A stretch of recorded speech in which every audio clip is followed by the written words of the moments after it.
So here we have the new 2025 Cadillac CT5. This one comes in the premium luxury trim level in Summit White. And then we have the Sahara beige leather interior.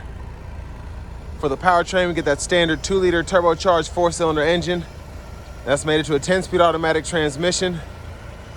And a few neat additions for the 25 model year over the 24. Most notably is going to be this new front fascia here. It kind of gives me the Blazer EV and Cadillac XT4 vibes there. You get the longer headlamp housing. Again, LED headlamps, and then the LED daytime running lights, or the signature lights, are there on the side there. And the more I look at it, the more I really like it. Kind of with the XT4. When it first came out, I thought it was weird, and it grows on you. Now over here to these wheels, this might be the only option on this CT5 in particular. These are going to be the 19-inch diamond cut alloy wheels, which I really like, especially on this Summit White here. It really helps it stand out, makes it elegant yet subtle. Now we get passive keyless entry on the front doors, power door lock controls, power windows, or power mirrors, excuse me, are here. Rear window lock, and then we do get one-touch automatic up and down windows on all 4 doors. Memory seat functions are here. Trunk release is there. Standard on the premium luxury trim, we do get a 15-speaker AKG sound system. Here we have our electronic parking brake. Hood release is there. Power tilt and telescoping steering wheel. And here's the power driver's seat. And we do get 4-way power lumbar support there and massage function. So now I have that seat up front adjusted for someone of my size, being 6'3" with longer legs. So we're gonna check out this rear seat room. But a big thank you to Cadillac of Murfreesboro here in Murfreesboro, Tennessee, for allowing me to review this CT5 Premium Luxury today. I'll leave a link below in the description. And if you're looking to find the best deal on a CT5 in your area, make sure you click that link down below. Fill out that info, takes about a minute or two, and then you can get your local dealers fighting to get you that best price on one of these. But space back here is pretty good. Now, with these being the more adjustable seats, these are a bit wider in stature. I have a little bit more room. I could probably lean the seat up a bit more to fit back here. Biggest thing is with the ultraview sunroof though, that does cut in on your headroom back here. So my hair, and I'm getting it cut today, but it is kind of brushing the top of the headliner there. But rear AC vents are here, USB-C charge port, 12 volt. View of the front from back here. And I do like the new infotainment system and all that, and we'll get to that here momentarily. Again, like in the XT4 with those updates. The bottle holders are here in the middle, grab handle, and then you can hang a hanger there if you want to hang a pair of pants or something like that. Now I'm going to show you the window sticker here after a while, but just right off the top, this sticker's for right at around $50,000. I think it's like $50,090. And I've said this about the CT5 before, but I just love that you get so much luxury in a car that looks really good, and it's still a relatively good price point, especially for this to be one of the higher trims. But LED tail lamps, dual exhaust.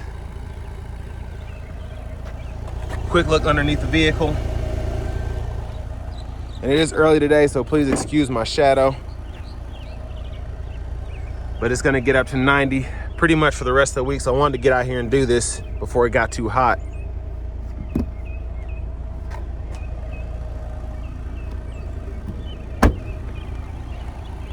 Now as we come around to the passenger side in the rear, fuel fillers there. Premium's recommended to get full horsepower output. Not required though. And then if you ever want to fold the seat down, grab the lever here. And then that'll fold flat. You can run longer objects through to the front, and then pretty easy to lock it back into place. Top tether for the car seats there. And then your bottom anchors are right there.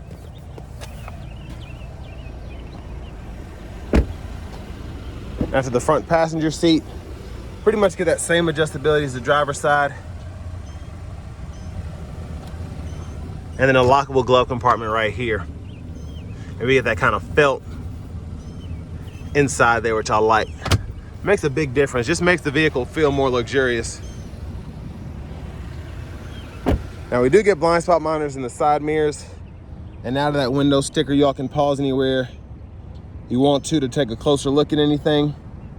And again, that option is those 19-inch alloy with diamond cut midnight silver finish wheels.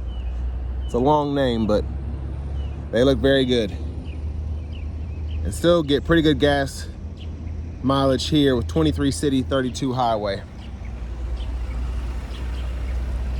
Now coming back around to the front, I just want to take one more look at the front fascia before I show the engine bay. This is a very interesting take, but it does make it stand out. It is different. And there's that 2-liter turbocharged 4-cylinder.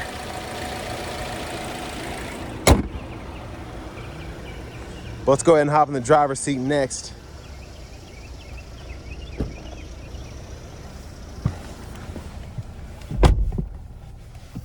So here we do get our leather wrap steering wheel, which we can heat here. And then we do get standard Super Cruise on the Premium Luxury, so your indicator's right there and your sensor is right back there. There's the horn. Now here's the radio.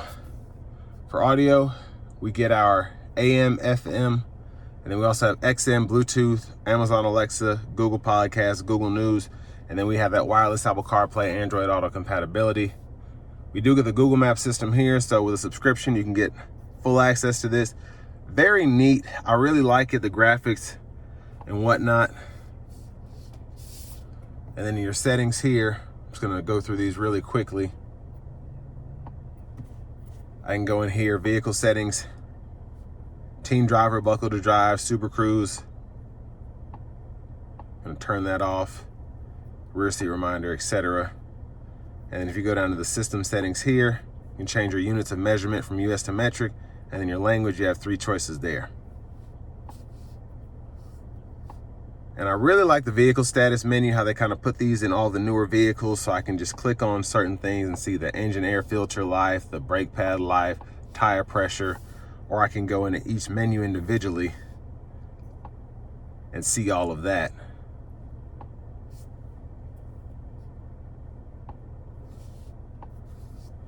And then if you don't want to use the touchscreen, you have another way to do that, which I'll show you here in a minute. We get ambient lighting, and then we have our dual zone automatic climate controls, which are through the screen, and then we have buttons and knobs down below, and you can adjust all of that ambient lighting right in there. So pretty neat system. Backup cameras there. We do get the bird's eye view, so it kind of helps you make sure you're straight in the parking spots there. Front cameras here. Then we have the curbside cameras as well. Again, climate controls are down here. We also get the 3-stage heated cooled front seats. Have our self park assist here. And I'll make a separate video for that, or the auto park assist, so that we can see how that works. Hazards, the lane keeping system, 360 cameras here, just toggle that. And then wireless charging pad is right there. We do get several drive modes, so you can go through those. And depending on what mode you're in, you can also see the gauge cluster kind of change as well. So in sport mode, that's the view you get. And then when you go to snow and ice, it changes back to normal, my mode, tour. And then you also have your graphics here on the actual screen.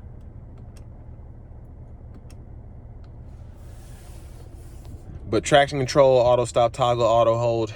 And then for the shifter, hit this button on the side, pull down for drive, tap for manual, hold up for neutral, hit the button, pull all the way up for reverse, press P for park. And then this is where you can go through your radio controls here. This is for volume, so you can turn that up or down, click to mute, hold to power the system down, and then you have your shortcuts for vehicle info, the maps, phone, audio, then your home there. And if you want to scroll through using this knob, you can. It's actually pretty intuitive, and I've said this before about the newer Cadillacs having this. Center console cubby space. You do get a 12-volt USB-C and a USB-A port.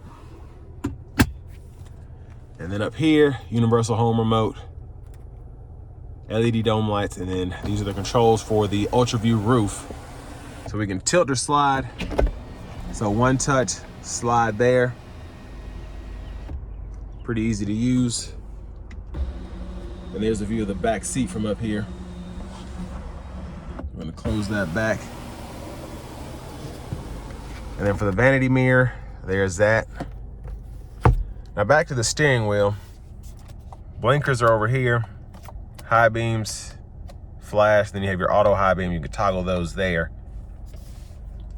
You do get automatic wipers, so one time off, auto, low, high. We can adjust that auto sensitivity there. Pull up for that front wiper fluid. We do get the nice paddle shifters behind the wheel itself. And then cruise is here, so you can turn that on or off. Adjust the gap for the adaptive cruise, cancel and all that, but mute, voice recognition, and then we do have the super cruise. So once the adaptive cruise is on, you hit that and you'll get that indicator up. So we'll show that on the test drive later on. We can go through our track list of radio station favorites here, and then audio, we can go through those sources here, phone, and then we do have volume controls as well that we can toggle up or down. And then finally over here to the left side, this is where we can change the views. So I have the gauge map up here. There's a clean view there. And then there's the map view. And then if you click over here, you can go through your trip, so you can toggle that or just have it blank, and then you can hold that to reset the trip itself. And then it'll kind of give you a meter there, and then you're good to go. Push button start is hidden back there. And finally, here's our key fob with remote start. And next, let's go ahead and take this 2025 Cadillac CT5 Premium Luxury out on the road for a test drive. So starting the test drive in this CT5, we get that same 2-liter turbo 4 that we've gotten used to over the years, paired with this 10-speed automatic, and it really is just a fantastic driving vehicle for this to be a stock powertrain. Nothing crazy.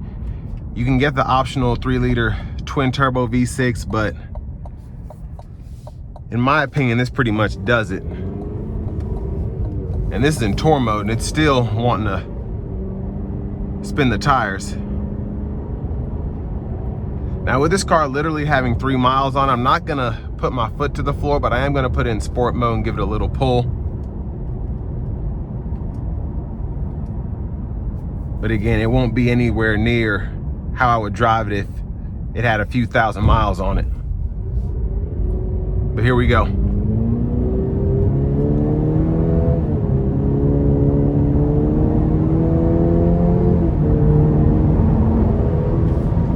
But man, still very quick.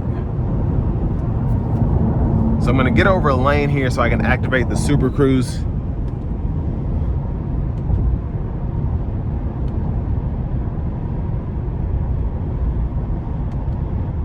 So there it is there. And it might not be wanting to do it. There it is.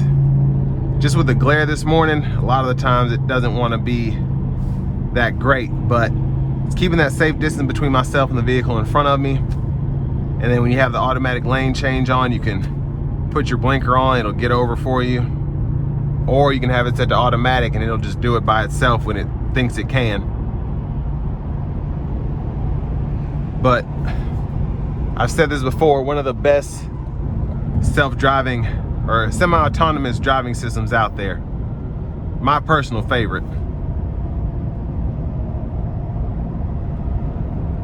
And then probably followed closely by Autopilot by Tesla, and then Ford's Blue Cruise is very good as well. But ride quality is good. With this being a 4-door sedan, sits lower, the bigger 19-inch alloy wheels, feel it just a tad in the steering wheel. But also, this car has 2 miles on it, it's still kind of getting beat in a little bit. So it'll probably be better as the car gets some miles on it. Now, like I said earlier, for the price point, I do think you get a very, very good overall deal here. You get a very luxurious vehicle. You get your Super Cruise standard on the Premium Luxury. I love these optional wheels, but even the standard wheels, I'd be okay with. And the powertrain is just, it's so much fun. You get so much differentiation between your normal mode, or the tour mode, excuse me, and the sport mode. And the sport mode just livens this thing up like crazy. And then the tour mode is just what you'll use 98% of the time. It still gives you power when you need it. It just doesn't turn into a street car. And that's really what the sport mode does here. It just makes it that much more fun to drive, that much more exhilarating. But they've updated the infotainment here to kind of match all the newer Cadillacs coming out, which I really like. And I love this view here. Even though I don't have the Google Maps subscription, I love being able to see the streets and having the graphics here. So even if I don't necessarily have a destination put up, I can still kind of see where I'm going. Like, hey, I see Interstate 24 is here. I see all these streets around here. I can even see the 840 interchange there. And this is, in my opinion, a really good view for traveling if you just wanting to get out and chill. But I want to give one more thank you to Cadillac of Murfreesboro for allowing me to review this CT5 today.